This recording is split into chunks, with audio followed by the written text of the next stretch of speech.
Muy buenas tardes, chicos. Les saluda el doctor Emanuel Millones Sánchez, médico anatomopatólogo del Hospital Nacional Arzobispo Loaiza. Bueno, agradezco la invitación para este pequeño cursillo de introducción, ¿no?, a lo que es la histología. Vamos a hablar en esta primera sesión de algunos conceptos importantes para empezar a entender lo que es el mundo de la histología o anatomía microscópica, como se lo conoce, ¿no? Eh, Vamos a comenzar, a ver.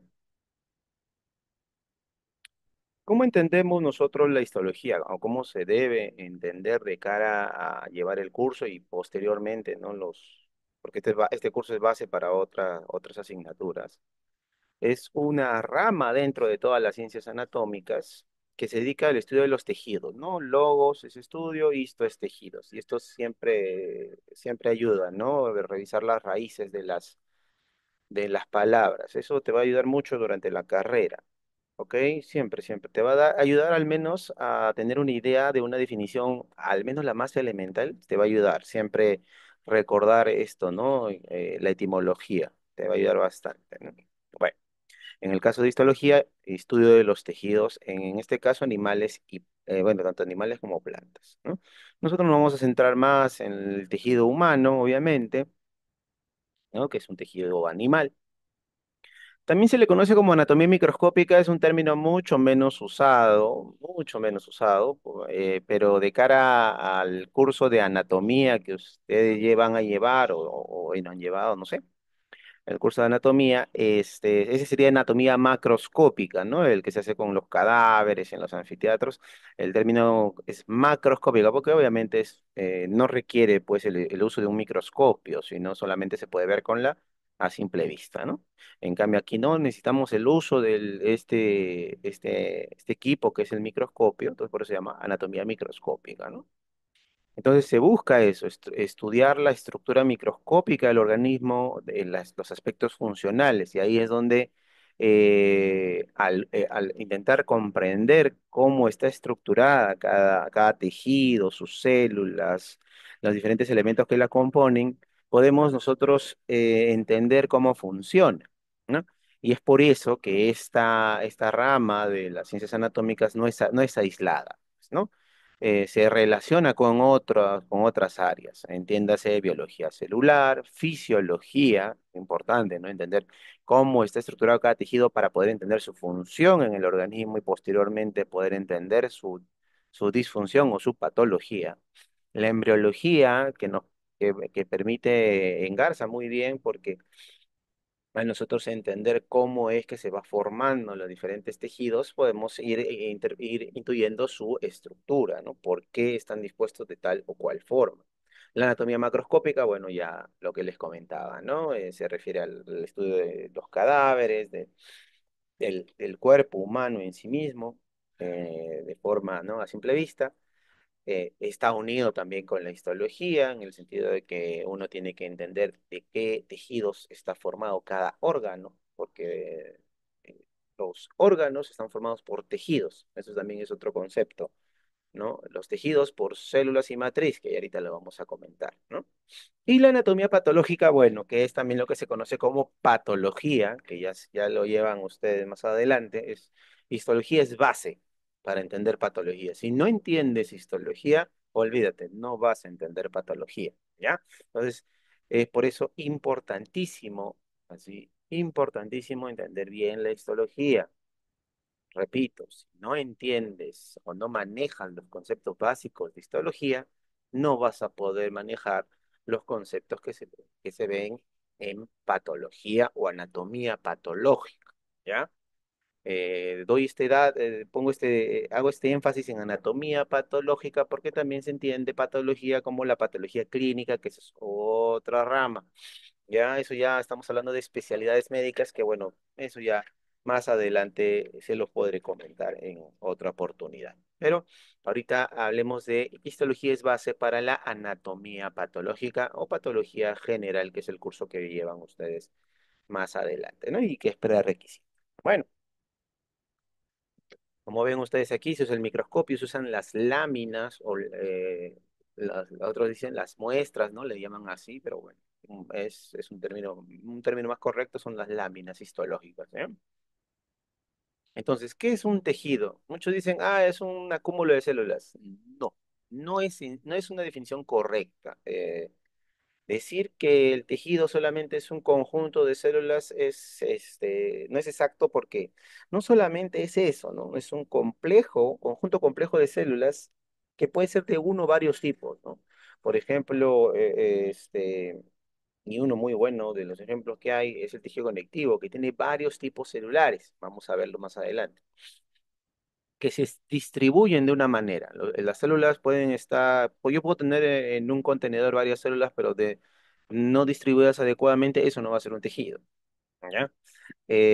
O solamente las células no son un tejido, también necesitan, aunque en mayor o menor medida, matriz extracelular, que es un conjunto de sustancias que van a permitir esa comunicación, esa interacción entre células, para que tengan un comportamiento fisiológico, para que puedan cumplir la función, ¿ya? Y esto es coordinado.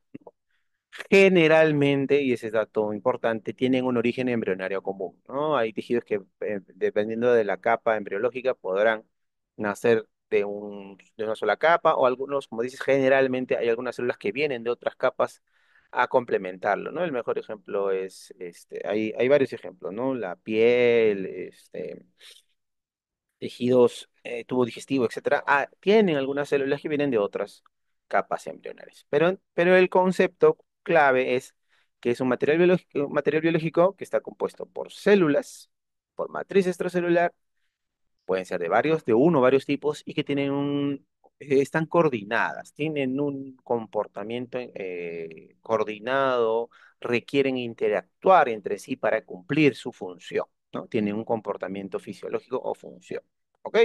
Eso es para poder definirlo como tejido, porque si no cumplo con esas condiciones, se podrá hablar, pues, ¿no? Por ejemplo, de un cultivo celular, ¿no? O un conjunto de células, pero no un tejido en sí mismo, ¿no?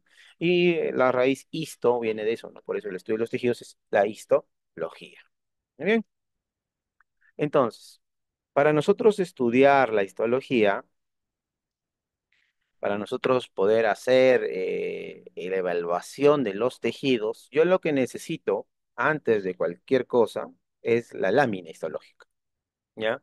Y cómo yo obtengo esta lámina histológica, ¿no? Entonces, hay todo un procesamiento que se tiene que realizar, que es de lo que vamos a conversar hoy principalmente, ¿no? Es lo principal, ¿no? Hemos hablado un poquito de la definición de histología, qué es un tejido, y ahora vamos a hablar de lo que es el preparado histológico, también conocido como lámina histológica o láminas secas, ¿ok? Es un corte, como dice aquí la diapositiva, es un corte de muy pocas micras, ¿ya?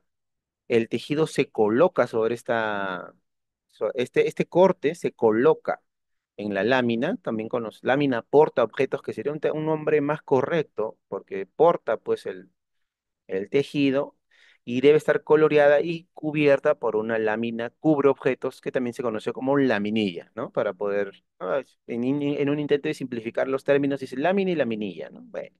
Obviamente la laminilla es mucho más delgada, es mucho más frágil también. Cuando les toque a ustedes trabajar con estos materiales hay que tener cuidado porque es difícil conseguirlos. Es difícil conseguir las muestras de tejido normal, porque lo importante ahorita es verlo normal, ¿no? Entonces, hay complicaciones, entonces hay que tener mucho cuidado, chicos, que no se le vaya a caer, tengan el cuidado del caso cuando les toque manipular estas muestras, porque si se rompen y después, muy aparte que les van a pedir que, que, que, que paguen la lámina, es complicado conseguirlo, entonces va a demorar, ¿no? Entonces, bueno, ahí tiene, ¿por qué? Porque tiene que pasar por todo el proceso de, de técnica histológica, que es lo que se conoce a esta serie de pasos para conseguir este material. ¿Ok? Vamos, seguimos. Entonces, ¿qué es la técnica histológica? Es precisamente esto, ¿no? Esta serie de pasos que se realizan para obtener la lámina que finalmente vamos a poder revisar en un microscopio, ¿ya? Estos conceptos se aplican tanto para histología como para anatomía patológica, que bueno, ya es un curso más avanzado, ¿no? Que es el que sí. Pero bueno, primero hay que obtener la muestra, ¿ya? Hay varias formas de obtener la muestra. Ahora, vamos a ir viéndolo cada uno, pero pequeño resumen, ¿no? La muestra se obtiene de un organismo, puede ser un organismo vivo, ¿no? Se obtiene un órgano por una cirugía, una biopsia, o bueno, ya de un cadáver en una necropsia, ¿no? Hay diferentes técnicas para obtener la muestra, ¿ya? Pero la muestra tiene que ser adecuadamente almacenada para poder ser procesada. ¿Ya? Lo primero es siempre fijar la muestra en el proceso de fijación, como dice el nombre. Hay sustancias específicas para ello. Se pasa por deshidratación y aclarado, que lo voy a comentar más adelante en un equipo que se llama histotecnicón o procesador de tejidos, también se les dice. Se incluye en parafina, que también es un medio que va a permitir hacer los cortes mucho más delgados. Se hacen los cortes, se hace la tinción y el montaje. No es montaje y tinción, sino tinción y montaje. Ese sería el orden correcto para poder tener ya una lámina, ¿no? Vamos a ir viendo. Entonces, para lo que es microscopía óptica, ya hay un tema importante ahí porque también existe la microscopía electrónica que tiene otras condiciones para poder trabajar. Ya en el Perú hay pocos microscopios electrónicos. En San Marcos había uno, creo que ya no está en funcionamiento. Ahí en el Hospital del Niño, en algunos hospitales de salud, creo que Almenara, y Linen, etcétera, tienen para evaluar ciertas muestras. Hay otros criterios ahí, pero en la microscopía óptica, que es lo que vamos a nosotros ver en el curso de histología, que es lo más común, hay varias formas para preparar los tejidos, para obtener la muestra, ¿no?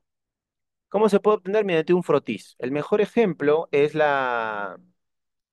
el Papa Nicolau, ¿no? Entonces, se le pide a la paciente que se coloque en posición ginecológica, se coloca un cepillo y eso se frota en el cuello uterino y después se retira para frotarlo en una lámina, ¿no? Si se coloca la lámina ya se colorea, ¿no? Listo, ya no hay tanto problema ahí. Bueno, o se fija y se colorea. Ese es un proceso bastante rápido, ¿no? Ahí solamente vemos células generalmente, solo células sueltas, no se ven tejidos, células sueltas.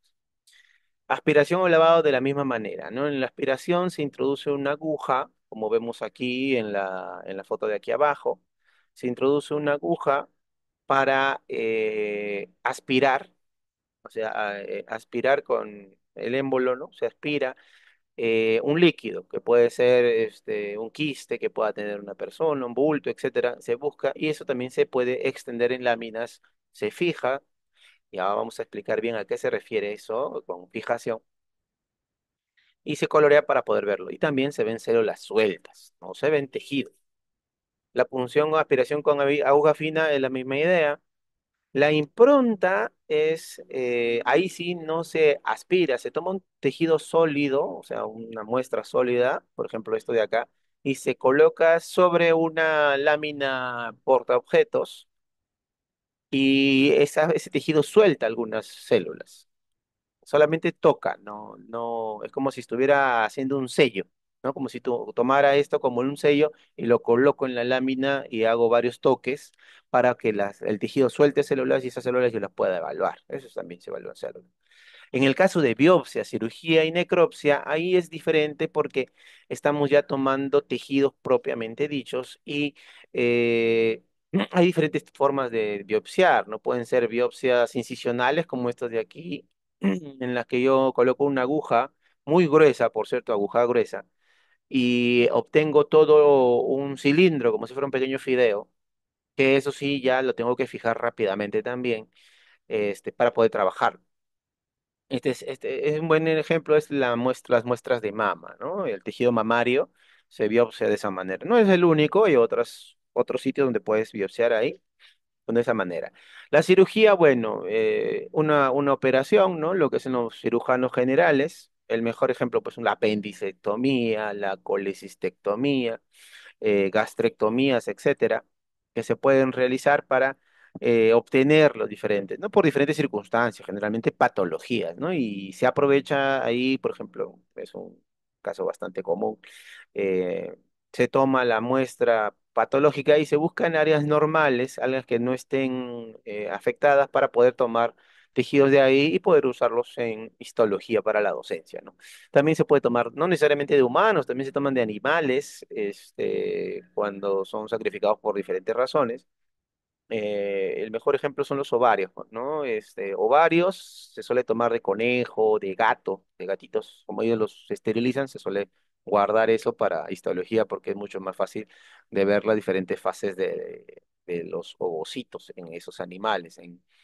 Por ejemplo, no es tan fácil pues obtener un ovario de una mujer joven, ¿no? La dejaría sin posibilidades, ¿no? Entonces, no se toma de animales en esos casos, ¿no? Igual con testículos, etcétera.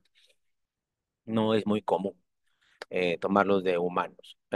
A menos que sea una necropsia, ¿no? Ahí sí es mucho más fácil, ¿no? Ya el paciente falleció, pueden tomar diferentes tejidos de ahí, bueno, eso lo hace generalmente en nuestros hospitales, por comentarles. No se hacen muchas necropsias, más se hace en la morgue central de Lima, ¿no? O en las morgues centrales de la división médico-legal del Ministerio Público, ¿no? Ahí donde se suele hacer eso. En hospitales muy poco ya, muy poco se hace. Si hay equipamiento, sí se puede hacer, por ejemplo en el BAISA donde trabajo se puede hacer, pero muy poco se ha hecho. La última se ha hecho hace ya un par de años, ya que no se hace, ¿no? Pero sí se pueden obtener tejidos por cirugía, ¿no? Generalmente. Tejido nervioso, por ejemplo, cerebro, médula espinal, ahí sí es necropsia porque se necesita, o también de animales, que generalmente se busca la necropsia, ¿no? Para poder evaluar adecuadamente. Bueno, entonces yo tengo la muestra, ya la tengo aquí, ¿no? Ya la retiré del paciente, sea vivo, sea fallecido, una necropsia, etcétera. Ya obtuve la muestra. ¿Qué tengo que hacer ahora, doctor? Fácil, tú tienes que fijar. La fijación es, yo tengo que detener los procesos que se dan después de la separación del organismo, ¿no? Es un paciente vivo, o después de la muerte, ¿no? O sea, porque ese tejido ya dejó de recibir aporte sanguíneo, va a dejar de recibir oxígeno, va a dejar de recibir nutrientes, entonces va a empezar a degenerarse, lo que en un argot popular pueden decir, no se empieza a malograr el tejido, ¿no? O se empieza, bueno, a estropear. Yo lo llamo degenerar, ¿no? Entonces, antes, para evitar eso, se fija, a eso se le dice, ¿no? Quédate así como estás, lo más parecido posible, ¿no? Entonces, ¿yo qué hago? Trato al tejido o a las células extraídas con una sustancia química, ¿no? Entonces, yo ahora busco retrasar todo eso. Y busco retrasar todos esos procesos químicos, físicos, etcétera, que se dan después de la muerte o después del aporte, después de la pérdida del aporte sanguíneo. ¿Cómo lo hago?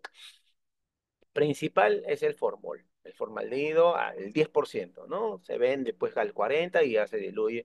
También se puede usar el líquido de Boeing, que bueno, muy poco se usa realmente. Pero muy poco se usa en nuestro medio, se usa el formol. Siempre se ha usado y se seguirá usando al menos. Hay que tener cuidado con este reactivo porque es bastante irritante, ¿no? Los que cuando lleven anatomía, si es que no han visto ya, hay que usar mascarillas, si es posible lentes. ¿Por qué? Porque irrita mucho las mucosas, sus vapores son muy irritantes, ¿no? Hay que tener cuidado. El alcohol se puede usar idealmente en la mayor concentración posible, ¿no? En 90 grados, generalmente 95 creo. Ah, sí, incluso alcohol absoluto, que es del 99,99.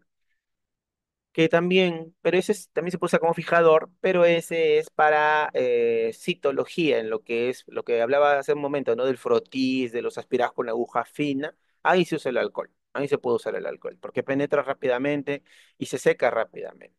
En el resto de tejidos, ¿no? U órganos, perdón, ahí se usa formol, ¿ya? Formol, eso es importantísimo. Mientras menos tiempo pase el tejido de extraído a sumergirse en formol, mejor, para poder tener menor probabilidad de que se dañe el tejido y poder tener una buena lámina. ¿Ok? Listo. Ahora, después de ya un tiempo formoleado, que por ejemplo un órgano o una biopsia se suele guardar 24 horas en formol, sea, si yo tomo una muestra, no la puedo procesar inmediatamente, no tengo que dejarla en fórmula una cantidad de tiempo, ¿no? Generalmente 24 horas, pudiendo ser más si el órgano a tratar es muy grande porque tiene que penetrar en el tejido. Incluso se pueden hacer cortes del órgano si es muy grande, para que pueda penetrar bien el formol, al más puro estilo como cuando tú intentas freír una pechuga, ¿no? De pollo, no le haces cortes para que el calor penetre y pueda cocinarse toda la pechuga, y la misma idea, ¿no? El formol puede penetrar y fijar todo el tejido. Incluso nosotros decimos, no, cuando todavía le falta fijar, ese un útero, por ejemplo, ese útero está crudo, ¿no? Porque todavía falta, ¿no? Así decimos nosotros, pero bueno, falta fijar, ¿no? Entonces hay que siempre estar fijándose en cuánto tiempo demora, ¿no? Generalmente 24 horas y con adecuados cortes es suficiente, pero puede llegar a extenderse 48 horas, 36, dependiendo qué tan grande sea, ¿no? En cuánto formol se necesite también. Y como les digo, hay que tener mucho cuidado con este reactivo porque es muy irritante, ¿no? Y es cancerígeno.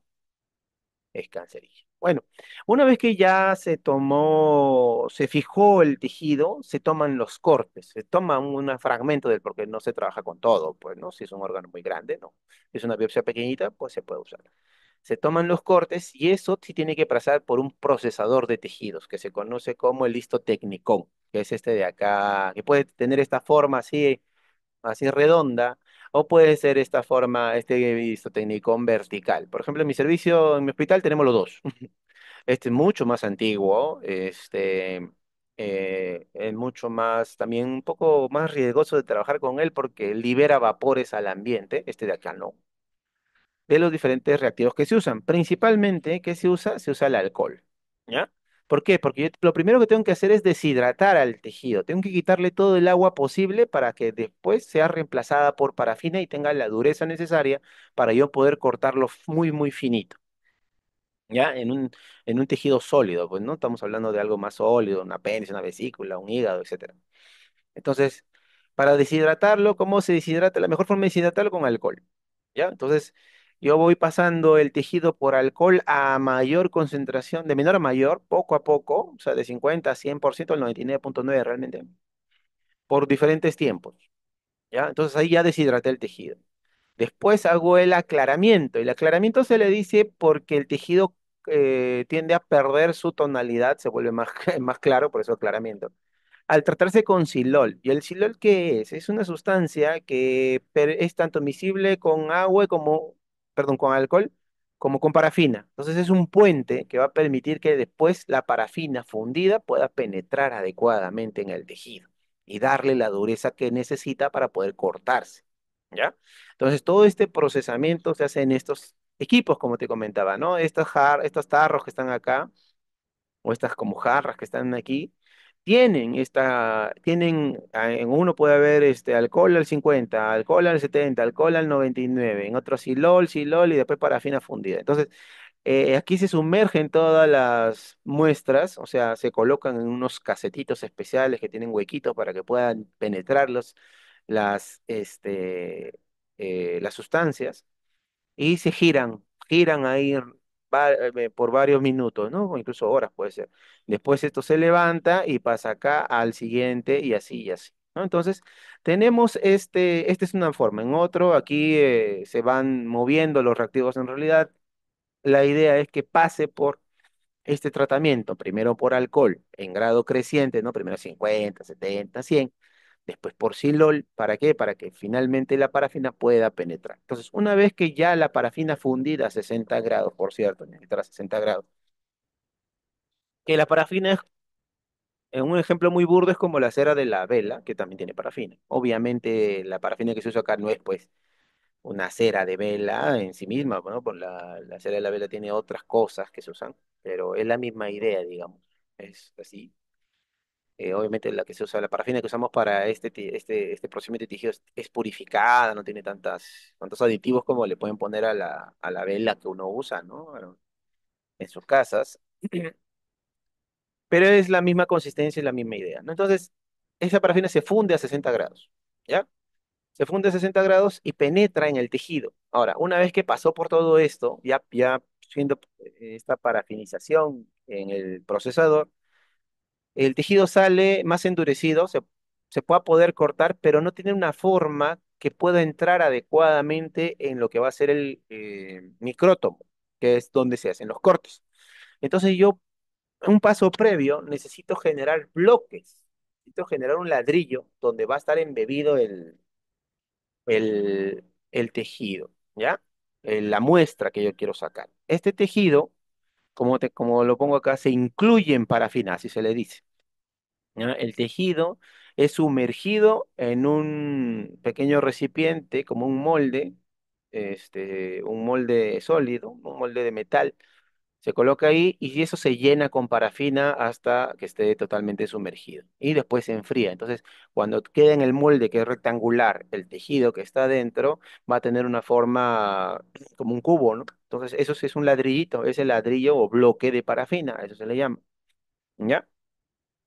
Entonces también se infiltra parafina fundida. ¿Eso es donde se hace? En esta estación que se llama estación de inclusión en parafina. Lo hace generalmente el tecnólogo médico, ¿no? Todo esto generalmente lo hacen los tecnólogos médicos, ¿ya?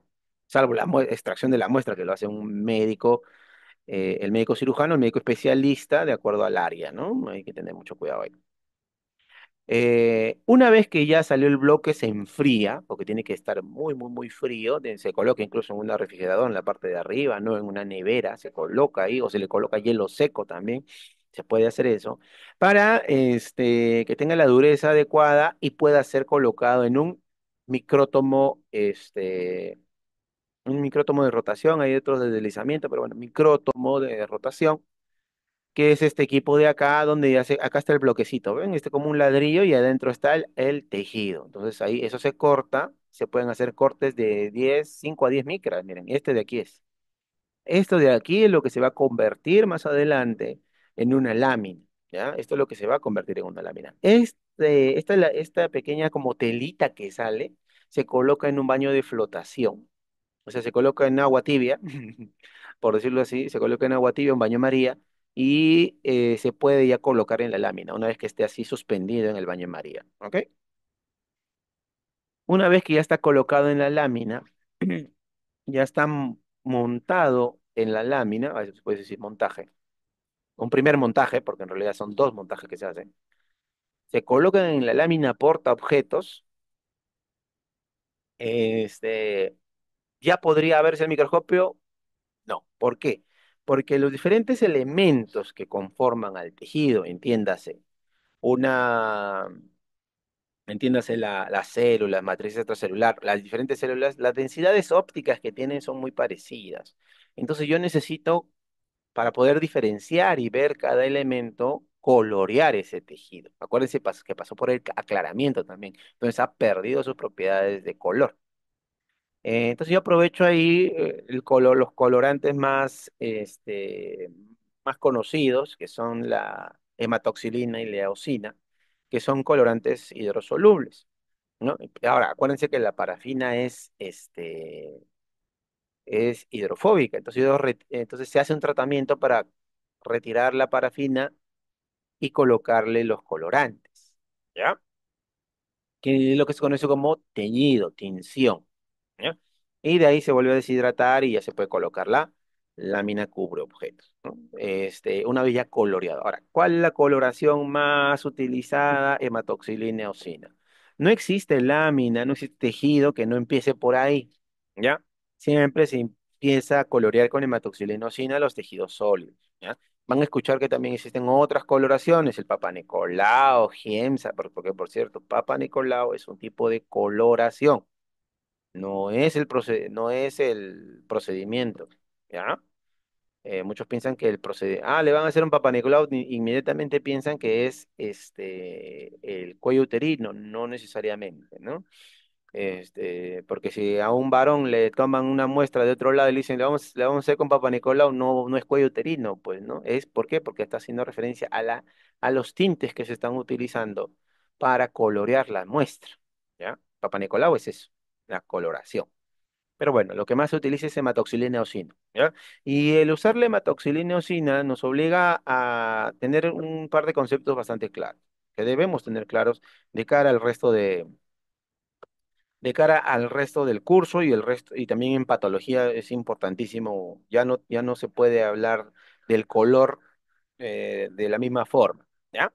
La hematoxilina es una base, una sustancia básica, que tiñe de azul los componentes ácidos, ¿ya? El ADN, el ARN, ¿ok? Los ácidos desoxirribonucleico y ribonucleico. Entonces, a estos elementos que captan la hematoxilina se conocen como basófilos. ¿Dónde está el ADN, el ARN? Generalmente están en el núcleo celular. Entonces, el núcleo se suele pintar con hematoxilina, generalmente. Ojo al dato, generalmente. ¿Ya? Entonces, los núcleos suelen ser basófilos. La hematoxilina tiende a ser azul o morada, ¿ya? Tiende al azul morado. Por ahí, en algunos, dependiendo de la calidad hay diferentes tipos de hematoxilinas también. Entonces, pero generalmente es azul o morado. Entonces, cuando tú hables con tu docente de prácticas, ¿no? Y te señale el núcleo o tú quieras señalarle algo y lo ves medio azul, medio morado, tú no decís, doctor, ¿eso qué es azulito qué es? No, no puedes decir así. Tú tienes que decir esa estructura basófila a qué hace referencia. ¿Me dejo entender? ¿Ya? Entonces, esa es una forma adecuada de referirse a los colores en hematoxilina eosina. Lo azul morado es basófilo y la eosina es un ácido, entonces se va a unir a los componentes básicos que están en el citoplasma, ¿ya? Y a estos elementos se le conoce como eosinófilos o acidófilos también. Entonces, la eosina tiende al rojo al rosado naranja, ¿ya? También puede ser medio naranja, dependiendo de la calidad y todo eso. Entonces, cuando tú ves algo, esto que está anaranjado, esto que está rosado, no, no se dice así. No se dice eso rosadito, eso anaranjado, no, se dice eso eosinófilo o acidófilo, ¿ya? Así se menciona, ¿ya? Los núcleos son basófilos y el citoplasma suele ser eosinófilo. Digo suele ser porque dependerá el tipo celular, dependerá de varias cosas para definirla como tal, ¿no? Pero generalmente está esa estructura, ¿no? Los núcleos son basófilos, o sea, tienden al morado, y el citoplasma anaranjado o eosinófilo, ¿ya? Entonces, ya pues a tu docente de histología o de patología no le vas a decir eso rosadito, eso moradito, no, eso basófilo, eso eosinófilo o acidófilo, ¿ok? Listo. Ahora, la hematoxilinosina es la técnica más común, siempre se usa. ¿Hay otras técnicas de coloración? Sí, ¿ya? Y esas técnicas distintas de la hematoxilinosina que en primera intención resaltan un elemento de una célula, un elemento de una matriz extracelular por sus características químicas, se conocen como histoquímica, ¿no? El tricrómico de Mason, por ejemplo, que está acá en la tabla, busca resaltar fibras colágenas, ¿ya? Que son parte de la matriz extracelular. Y se ve que en azul. Entonces, busca por características químicas resaltar eso, ¿no? Hay también las distinciones de elastina, obviamente fibras elásticas, la distinción argéntica, fibras reticulares, hay otro tipo de hematoxilina, que es la férrica, y así, el ácido periódico de Schiff, que se pinta en magenta, por ejemplo, cuando hay mucho glucógeno, mucho hidrato de carbono, lo pinta en magenta y etcétera, etcétera, otras coloraciones. Pero esas son histoquímicas, ¿ya? Porque hay otra técnica que es la inmunohistoquímica, la inmunofluorescencia, microscopía electrónica, que son técnicas avanzadas, ¿ok? Que buscan detectar, principalmente la inmunohistoquímica y la inmunofluorescencia, buscan detectar una sustancia específica mediante el uso de anticuerpos, ¿ya? Mediante el uso de anticuerpos. Que esa es otra técnica, también se puede utilizar para inmunohistoquímica se usa un microscopio óptico de siempre, pero para inmunofluorescencia se usa un microscopio especial, no se puede usar cualquiera, porque tiene una serie de filtros, etcétera, para poder ser visualizado adecuadamente. Y la microscopía electrónica, ni qué decir, es un microscopio muy, muy distinto, ¿ya? Pero lo que es principalmente vemos nosotros y lo que van a ver ustedes en sus prácticas, en sus diferentes cursos de histología y patología, es microscopía óptica. ¿Ok? Muy bien. Vamos. Acá en estos dos ejemplos tenemos, este es una muestra de piel, eh,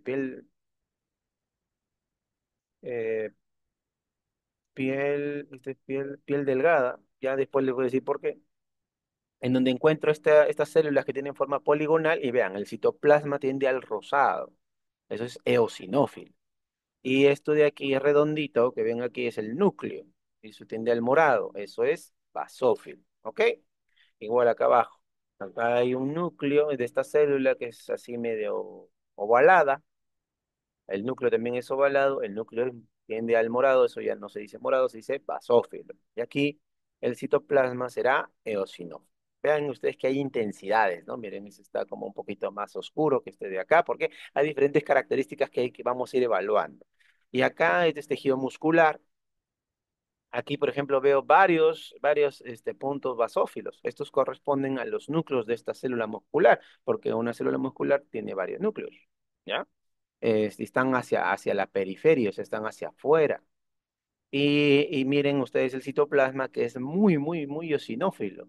¿Por qué? Porque hay proteínas ahí que captan bastante este colorante, ¿ya? La actina, la miosina, que lo conversaremos cuando veamos tejido muscular, porque vamos a ver los tejidos principales también, ¿no? De donde parten, con entender bien los tejidos básicos, o sea, epitelial, conectivo, muscular y nervioso, podemos nosotros trabajar para entender el resto de órganos, ¿no? Los diferentes aparatos y sistemas se entienden con esos cuatro tejidos. O sea, así como te dije que histología es vital para patología, dentro de histología, para poder entender los tejidos de los diferentes órganos, hay que entender los cuatro tejidos básicos, ¿ok? Epitelial, conectivo, que se subdivide, lo vamos a conversar después, muscular y nervioso, ¿no? Los diferentes, por ejemplo, el tubo digestivo tendrá, pues, tiene tejido epitelial, tiene tejido conectivo, tiene tejido muscular, tiene tejido nervioso. Los cuatro están ahí. Los cuatro tejidos básicos están ahí. No, el útero, en el caso de las mujeres, es principalmente muscular, pero también tiene epitelial, también tiene nervioso principalmente, ¿no? Este, las extremidades tendrán pues más, por ejemplo, ahí hay tejido conectivo, hay tejido, o sea, es una mezcla de diferentes tejidos lo que forman los órganos, en qué proporción están, qué características especiales pueden tener, es lo que va a definir la función del órgano en su totalidad, ¿no? Vamos. Entonces, para ir ya, terminando con las diapositivas, y vamos a ver un videito. Este, tenemos el microscopio óptico, que es nuestra principal herramienta, ¿ya? La principal herramienta que vamos a emplear para visualizar las láminas, ¿no? Entonces nosotros utilizamos el microscopio óptico. Es un microscopio compuesto. ¿Por qué se le dice así? Porque son varias lentes que están ahí, no es solo una, ¿no? Compuesto de varias lentes.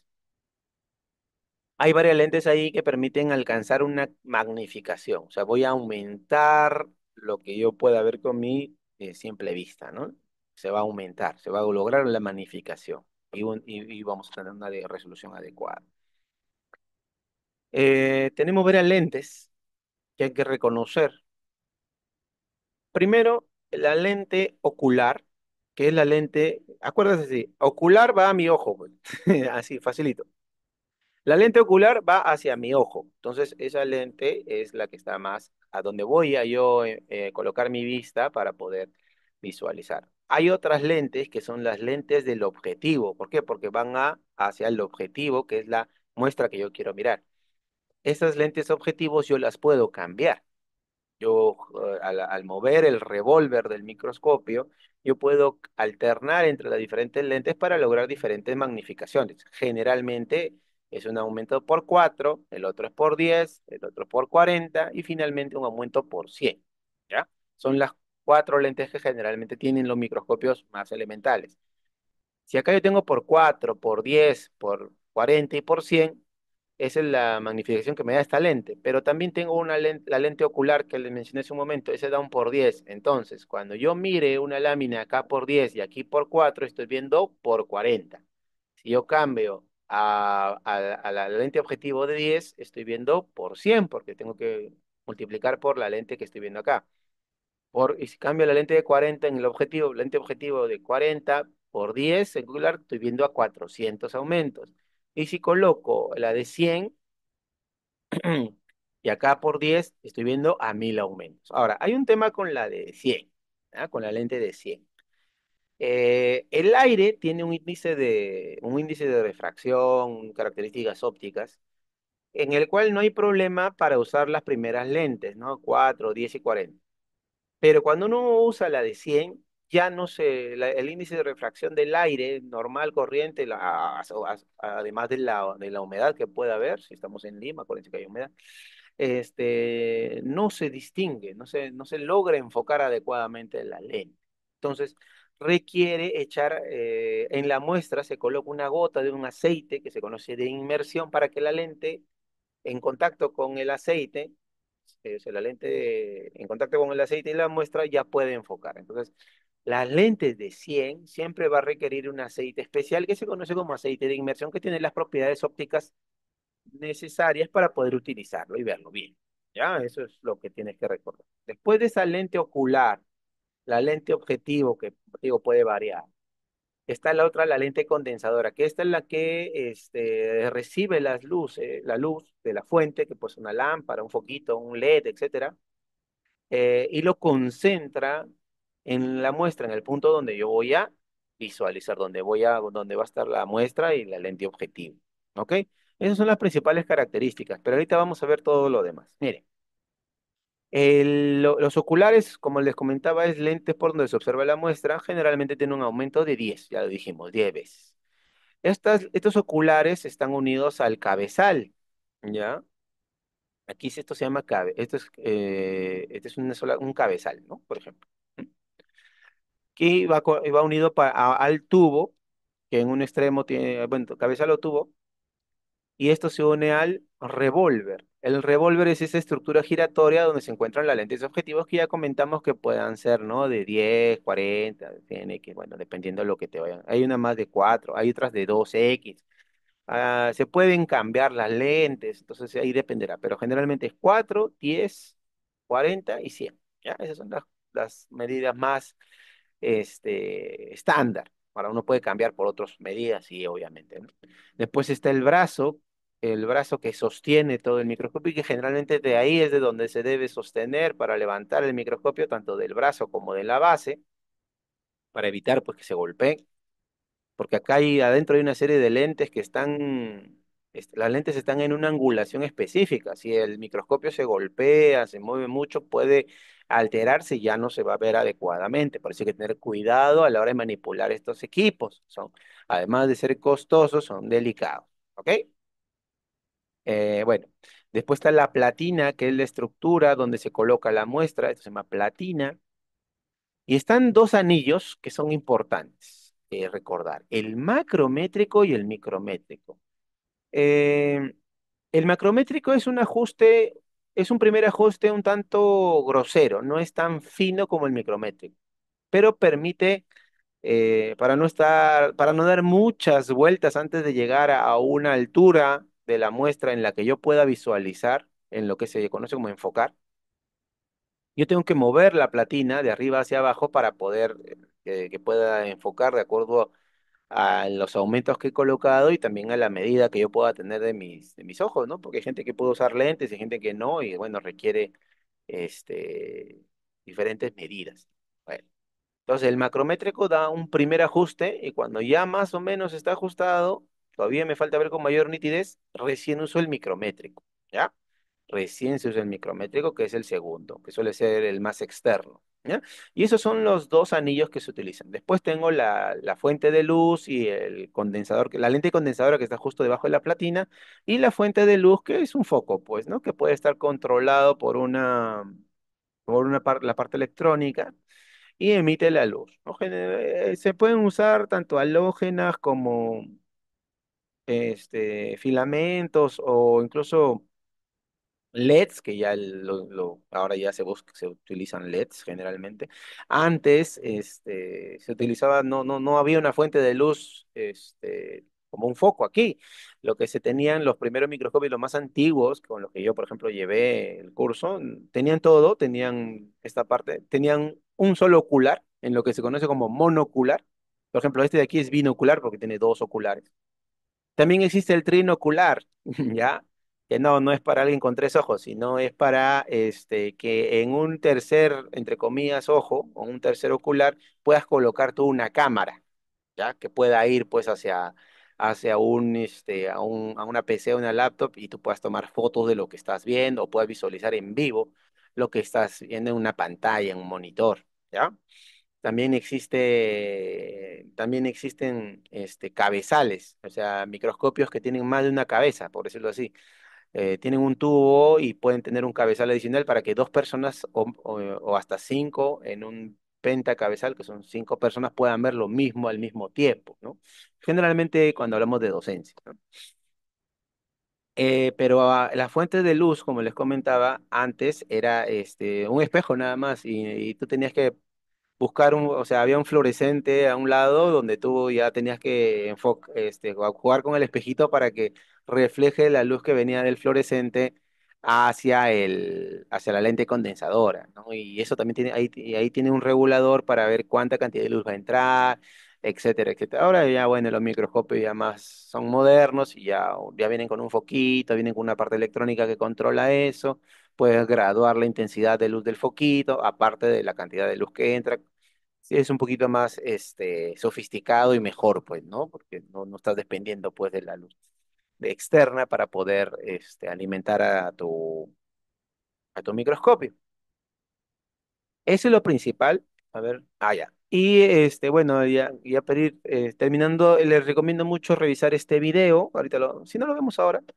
Y la bibliografía. Está el Garner, que es este de aquí, que es el libro base, así, olvídate, ese es uno de los más utilizados para el curso de histología. Está el Ketseban, que es un libro un poquito más complejo, pero también muy bueno.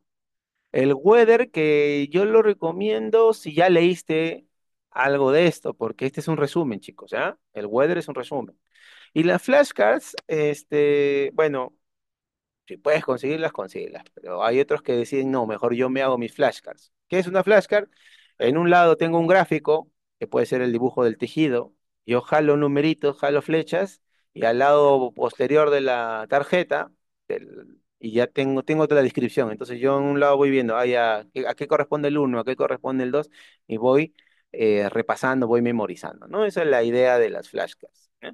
Que algunos dicen, mejor me las compro para estudiar de frente, otros dicen, no, mejor yo las hago y en ese proceso también voy aprendiendo. En realidad depende de cada uno, ¿ya? Porque algunos le dirán, no, me demora más, ¿no? En realidad depende de cada uno, ¿ya? Esos son los principales libros. Hay más, claro, hay un montón más. También puedo repasar de videos de YouTube, sí, también hay, pero tienes que tener cuidado con las bibliografías que manejen las personas que hagan esos videos, ¿ok?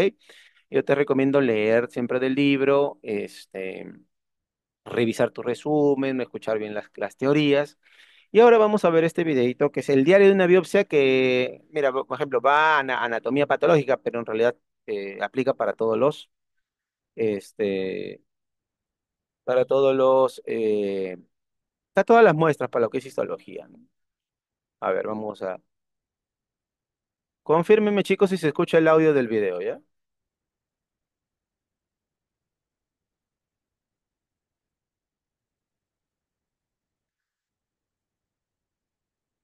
¿Se escuchó? No, no. ¿No se escucha? Bueno. Voy a, mejor yo lo explico así hablado. El video trata de un par de colegas, en este caso son residentes de anatomía patológica, que van a explicar este proceso, lo que hemos venido conversando, ¿ya? Eh, eh, Ellos son de diferentes años, hay R1, R2, R3, dependerá del año de residencia, ¿no? Eso ya lo conversaré, lo puedo comentar más adelante.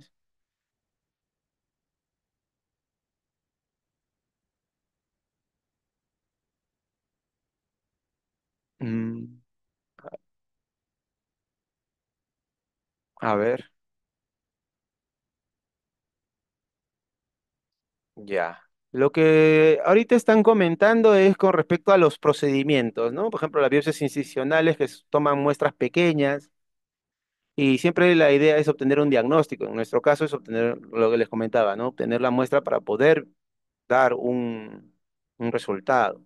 La biopsia excisional ya es algo más grande, se entiende como puede ser parte de lo que es una pequeña cirugía, ¿no? Vamos a avanzar un poquito, porque aquí, por ejemplo, aquí donde se recibe, este es el área de recepción, ¿no? Llegan las muestras ya en formol, ¿no? Por ejemplo, ¿por qué? Porque es lo que menos tiempo debe suceder, pasar, ¿no? Mientras menos tiempo esté en formol la muestra, es mejor. ¿Para qué? Para evitar que los procesos químicos después de la muerte empiecen a suceder. Todo servicio de anatomía patológica tiene un área de recepción donde se coloca, donde se registra y se da un código, y ese código es el que va a permitir identificar al paciente en todo el proceso que se va a hacer, ¿ya? Este, bueno, aquí es automatizado, ¿no? En otros sitios o en nuestros hospitales suele ser un poquito más manual, por no decir que se le colocan nomás un numerito ahí escrito, pero la idea es llegar a esto más adelante, ¿no? Poco a poco, pues, chicos, poco a poco. También de paso te hablo un poquito de la realidad de nuestro sistema. Entonces, las muestras se colocan, tienen que llegar así en fórmula, sean pequeñas, sean grandes, ¿ya? Entonces, ahorita vamos a ir con la muestra, se va a ir al área de macroscopía, que es el primer lugar donde se empiezan a tratar las muestras, ¿ya? El primer lugar donde se empiezan a ver estas muestras. Por ejemplo, aquí se habla de la fijación, ¿no? De lo que les comentaba, se utiliza generalmente el formol. Se puede usar en otros casos, cuando hablamos de citología, se puede utilizar el alcohol en alta concentración y lo que impide es que se deteriore la muestra, ¿no? Después de que ha pasado por la fijación, que pueden ser 24 o 48 horas, se hace el tallado macroscópico. En este caso es el producto de una necropsia también de un cerebro, ¿no? Este, Y esto de aquí, todo este ambiente que ustedes están, que se puede visualizar, esta es una cabina de macroscopía, ¿ya? Es una cabina de macroscopía que tiene diferentes sistemas para extraer el aire y que el formol no salga, que el formol no vaporice rápidamente, ¿ya? eh, Tiene todo un sistema de extracción de aire, tiene la luz adecuada para poder trabajar, para poder ver, incluso hay cabinas que vienen con cámaras ya para poder fotografiar las muestras y poder tener una mejor idea de cómo se veía antes de hacer los cortes o con los diferentes cortes. Esta es una cabina que, bueno, que recientemente voy a poder hacer uso en mi hospital porque recién se ha podido conseguir, pero la idea es poder trabajar bien con los tejidos, ¿no? Ahí, este modo de cuchillo es viserótomo. Por ejemplo, ahí ustedes, a ver, ¿quién detecta? Ahí ha habido un error ahí en este video. ¿Alguien lo vio? ¿Alguien me puede decir en el chat? A ver, chicos, ustedes que han vivido la pandemia, ¿ven algo ahí? Hay una diferencia clara. Ahí hay un error. Qué debía pasar? Algo, pues, chicos, díganme algo. ¿Qué debía suceder ahí? Ustedes que deben acordarse de la pandemia, ¿no? Mascarilla, exactamente, ¿no? La mascarilla, chicos. Las dos deberían estar usando mascarilla. A pesar del sistema que se pueda tener de extracción, los dos deben tener mascarilla, ¿ya? Por, por protocolo de bioseguridad. Miren, así es como se toman las muestras. Hacen pequeños cortes en este caso de una pieza grande, ¿no? Como un cerebro, y se colocan en estos cassettes. Este es el tejido que se coloca en estos cassettes. Este de acá es el tallado macroscópico, ¿ya? Y es también un proceso que hacen solo el médico, por si acaso, ¿ya? Solo lo hace el médico anátomo patólogo o el residente que esté en entrenamiento, ¿ya? Eso lo hace el médico anátomo patólogo y solamente él. No lo hace otro profesional o no lo debería hacer otro profesional. ¿Ok? Ni mucho menos alguien no profesional, ¿no? Estos son los cassettes que tienen todos estos hoyuelos para que puedan ser colocados en el procesador de tejidos y pasan por todo eso que les comentaban. Sí, se vuelve a colocar en formol para que se siga el proceso de fijación. Entonces, una vez que se terminó todo esto, que es como le comentaba, el tallado macroscópico, ya puede pasar por ya puede pasar por el procesador. Obviamente hay que describirlo, hay que tomar medidas, eh, tamaño, peso, consistencia, color, etcétera. Esa muestra, por ejemplo, que están viendo ahí es una muestra de médula ósea. ¿Ya? Se toman como un tubito, sale. Y tienen ese color amarillo, ¿por qué? Porque el hueso, además de necesitar fijarse, necesita decalcificarse. Entonces se colocan en un ácido, ¿ya? Y ese ácido es así de ese color amarillo, ácido nítrico. Por eso se colocan ahí, ¿no? Por eso tiene ese color, en el caso que la muestra que se ha visualizado ahí en el video. ¿Ya? Hay muestras grandes, muestras pequeñas. Por ejemplo, este de acá no se necesitó cortar, simplemente se midió y se colocó de frente en el pequeño cassette, que es un, conocido como cassette. No hay mayor ciencia detrás de esas biopsias pequeñas, ¿no? Ahora, estas muestras que están en formol, como te comentaban, ya pasan al procesador. Y el procesador de tejidos, en este caso es un procesador vertical. Es un procesador vertical. Lo que te decía, la deshidratación, que es pasar por alcohol a concentraciones crecientes. Después viene el aclarado, que es en silol, que es un puente entre el alcohol y la parafina, y después se colocarán parafina. ¿Para qué? Para que tenga la consistencia adecuada para poder ser cortado. ¿Ok? Todo esto se hace en los servicios de anatomía patológica y es un básico. Con diferentes equipos, de repente con otros modelos de equipos, pero es la misma idea. No es que habrán equipos mejores, equipos menos adecuados, digamos, que podrán emitir el ciertos vapores. Por ejemplo, ese carrusel sí es mucho más, porque a la hora de libera vapores, entonces eso sí es un poquito, contamina un poco más, hay más riesgo con respecto a los pacientes y al personal sobre todo. Miren, una vez que ya pasó por la parafina, por el histotecnicón o por el procesador de tejidos, hay que formar el bloque de parafina para poder cortarlo. Entonces, ¿qué se hace? Se colocan estos moldes. Se coloca en esos moldes de parafina, se sumergen y se coloca en una plancha fría. Esta de aquí, esta planchita de acá, chiquita, metálica, es una plancha fría. Entonces ya se solidifica rápidamente, ¿no? Esta plancha de acá atrás también es una plancha fría. Va a permitir solidificar para poder cortar el tejido, ya para poder hacer los cortes que van a convertirse en una lámina. Ese es el bloque de parafina. No todos, antiguamente no se hacía con el cassette ahí, antes solamente se hacía un ladrillito y le colocaban un papel, pero bueno, ahora se usa así porque tienen el código ahí. Esta parte sí es propia del tecnólogo médico, por ponerte, para darte el dato, ¿no? Esta parte en la que se hacen los cortes histológicos, la inclusión en parafina en el molde, eso lo hace generalmente el tecnólogo. No quiere decir que no la pueda hacer un médico entrenado también lo puede hacer, pero esto suele ser ya labor del tecnólogo médico, no del médico. El médico no entra, no suele entrar en esta parte. Y aquí donde se corta en micra. Ese es el micrótomo. Miren cómo salen, como una telita bien, bien delgadita. Ahí estamos hablando de 5 micras, 10 micras como máximo. Y ese es el baño de flotación o baño María. ¿Por qué se coloca en este baño María? Porque al estar tibio permite que esta telita de parafina se esté bien extendida. Porque como ven, sale medio arrugada, ¿no? Sale doblada. Entonces, para que esté bien estiradita, se coloca en ese baño María. Para que permite, porque la parafina se calienta, pues, ¿no? Y ya se puede colocar en la lámina. Así se coloca. Y eso es una labor diaria en los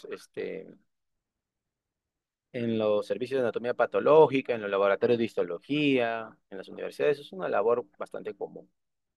¿Ya? Si tienen oportunidad de ir y verlo, es lo ideal, ¿no? Porque bueno, yo suelo llevar a mis alumnos en la universidad, siempre que haya posibilidad. Una vez que ya se colocó en la lámina, ya se puede colorear. Ahora, la coloración puede ser manual o puede ser automática. Por ejemplo, aquí es automática. Aquí se colocan las láminas en un depósito y la máquina se encarga de añadir los colorantes, ¿ya? Pero también se puede hacer manual. En mi hospital, por generalmente se hace manual. Lo ha- Se colocan en diferentes envases, ¿no? La misma idea, ¿no? Miren, cada recipiente tiene un colorante y se va pasando por eso. Una vez que ya ha sido coloreado, se le coloca la lámina cubre objetos y ya se puede colocar en el microscopio, ¿no? En este caso, además de, de colocar la cubre objetos, se tiene obviamente que colocar el código del paciente. No siempre es una sola lámina, se pueden colocar varias láminas. De una sola muestra, de un solo órgano salen muchas láminas, entonces se clasifican y se le entregan al médico para que el médico interprete, ¿ya? Todo este proceso se realiza. Ahora, obviamente no es de un día para otro, ¿no? Y como les digo, son 24 horas en formol. El tallado macroscópico toma también un tiempo. El proceso de pasar por el histotecnicón puede ir de 6 a 12 horas, por lo que el mismo obtener una lámina suele ser al tercer día de haber recibido la muestra. Y eso quiero que quede bien claro, chicos, porque yo sé que después se olvidan, pero cuando sean internos, todos acá estudian medicina, cuando sean internos, los van a mandar a pedir resultados de anatomía patológica y no salen tan rápido. Como le digo, salen al tercer día, recién sale una lámina. Entonces, hay que tener en cuenta ese detalle. No son los mismos tiempos que, por ejemplo, un examen de orina, un examen de sangre, ¿no? Porque hizo otro procesamiento, ¿no? Aquí no, aquí los tejidos requieren mucho más tiempo para poder trabajarse y poder obtener una lámina, ¿no? Ah, ya, y acá te doy un dato del microscopio. Mira, acá hay un cabezal, dos cabezales, tres cabezales, cuatro, cinco cabezales, ¿ves? Es un microscopio con mucho más cabezales que permite que más de una persona vean a la vez, ¿no? Eso sirve mucho para el entrenamiento de los médicos patólogos, ¿no? De los tanto los residentes como ya de un médico asistente, ¿no? Ya ahí donde ellos lo pueden ver. Incluso algunos de estos microscopios que tienen varios cabezales se pueden conectar a un monitor, ¿no? En el hospital hemos logrado eso. Se conecta a un monitor y se puede visualizar en una pantalla todo lo que se está viendo y se puede explicar al médico que venga a pedir información, ¿no? Este, Eso es principalmente, ya mira, así es, este de aquí es un ejemplo de España, ¿ya? Este de aquí es un ejemplo de España. Ahora te voy a enseñar cómo es en el Loaiza.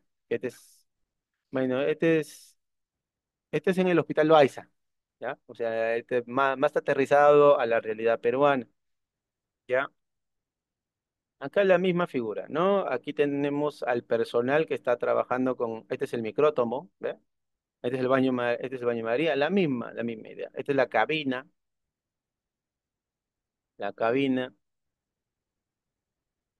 ¿No? Entonces, nuestro servicio obviamente tiene menos, o bueno, mi servicio tiene un poco menos tecnología, pero tenemos el material necesario para trabajar, ¿no? Este, Ahí lo que está presentando el doctor es el área de histotecnología donde se trabajan ya las muestras una vez hecho la macroscopía, pasado por el histotecnicón y todo eso. Acá está la estación de inclusión de parafina, por ejemplo, lo que les comentaba para formar el bloque.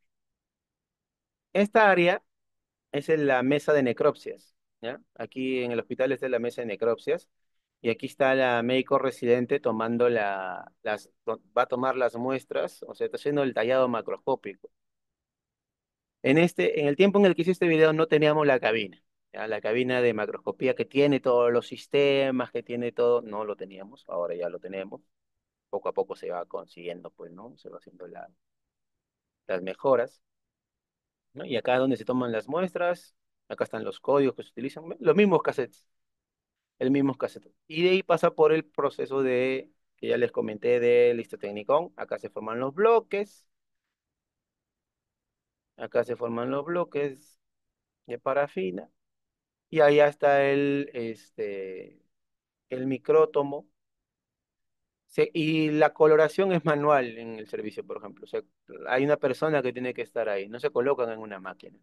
Y este es nuestro pentacabezal, ¿no? Este es nuestro pentacabezal que ahora está conectado a un monitor, entonces ya se puede ver también, más personas pueden ver lo que se está, el tejido que se está evaluando. Entonces, vean ustedes que tanto en otras latitudes como en nuestro hospital, de diferentes maneras, con diferentes tecnologías, pero se busca hacer el mismo diagnóstico, el mismo proceso para obtener las muestras, ¿ya? Y esa es la técnica histológica, esa es la técnica histológica y es lo que primero tienen que saber para poder entender más adelante que los diferentes tejidos, ¿no? Cómo se obtienen las muestras y cómo se procesa. Muy bien, chicos, no sé si hay dudas, hay consultas, quedo atento.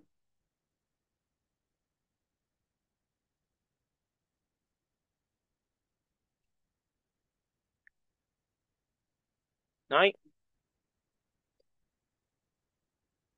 A modo de introducción, a ver, les comento, ¿no? Vamos a ver los tejidos básicos, ¿no? Lo que les comentaba, porque es un curso introductorio, ¿no? Ah, ¿qué libro nos recomienda? El Garner, que está acá. El SD Garner, la última edición es la quinta, y el Weather, como te digo, ya para resumir. Pero si tuvieras que elegir uno de estos dos, el Garner, ¿no? Porque yo sé que a veces no hay economía, entonces el Garner, por lo menos. Mínimo en virtual debes tenerlo. Está fácil, ¿ah? Está fácil de conseguirlo, no es complicado. Lo puedes conseguir, no hay problema. Es más, si puedo por ahí, si tengo el PDF, los paso, no hay problema. Hay varios libros, pero este principalmente. ¿Mm? Ah, hay páginas también, ahora que me acuerdo. Hay páginas. Histology Guide. A ver. Hay una página que es muy buena, que es esta de acá. Histology Guide. ¿Ya? El Weathers, sí, el Weathers, el Weathers. El Weathers hay como, aquí, el Weathers hay tanto para histología como para patología, pero ahorita, bueno, histología Weathers. Histology Guide, chicos, es una página muy buena, acuérdate la idea, Histology Guide, ahí está, que permite, es un atlas virtual. Ah, la de Bud Zaragoza también, muy buena, pero esta de acá yo es la que más uso, ¿eh? Te metes a Slidebox y acá están todos los tejidos, mira. Hay células, epitelios, tejidos conectivos, entonces yo puedo entrar, por ejemplo, aquí epitelio, a ver, vamos a ver, epitelio simple, y me abre, es una vista de microscópica y yo puedo ampliar. ¿No? Yo puedo ampliar, puedo visualizar y son muy buenas coloraciones, está muy bien hecho, ¿no? Entonces, esto también puedo hacer. El ROS me bien recomendado, también es muy bueno, chicos, también. El ROS es un muy buen libro, también, si lo tienes, dale nomás, está bien. El Garner es el clásico, el ROS es un poco, se empezó a usar después, pero también es muy bueno, también es muy bueno. No sé en qué edición están, creo que en la séptima, octava, pero también es muy bueno. Entonces, esa página, Histology Guide, en libros tienes el Garner, tienes el Ross y tienes el Weather, ¿no? Esos ya creo que con que te diga tres libros es suficiente, ¿no? Porque no te lo vas a leer todos, pero al menos ten eso de referencia, ¿no? Para que puedas sacar para tus exposiciones, si es que vas a exponer o si, bueno. Y esta página vital para que repases. También, bueno, si están, también, no sé si todos son de la misma universidad, pero generalmente también tienen escaneadas sus láminas las universidades para poder revisarlas. ¿M? Eh, Nunca va a ser igual, chicos, el escaneado que verlo en el mismo microscopio, ¿ya? El tiempo de prácticas que ustedes puedan tener en sus cursos regulares, tienen que aprovecharlo, tomar fotitos, anotar, hacer sus dibujos, si les piden hacer sus dibujos, tomen foto, como le digo, ahora todos tenemos una cámara en los celulares, así que tomen fotos, jalen sus flechitas, ¿no? Una alumna me acuerdo que me enseñó alguna vez que ella tomaba la foto y lo ponía como historia de Instagram o una historia de una red social y ponía un montón de flechitas, ¿no? Ah, ya acá está la célula epitelial, o esta célula muscular, su núcleo, todo. Entonces ella sí también repasaba y le ayudaba bastante. Entonces es otra forma también, o sea, depende de cada uno la mejor estrategia, pero estas son las herramientas que puedes utilizar. ¿Ok?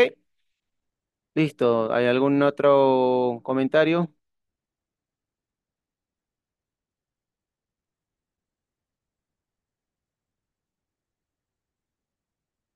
Muy bien, muchachos. Entonces terminamos por hoy. Nos estamos viendo la próxima semana con epitelios, ¿no? Con epitelio. Vamos a hablar un poquito de lo que es el tejido epitelial tan importante y básico también, ¿no? Para entender el resto de tejidos. Muy bien, muchachos. Nos estamos viendo. Buenas noches. ¿Cuándo será? La próxima semana a la misma hora por el mismo canal.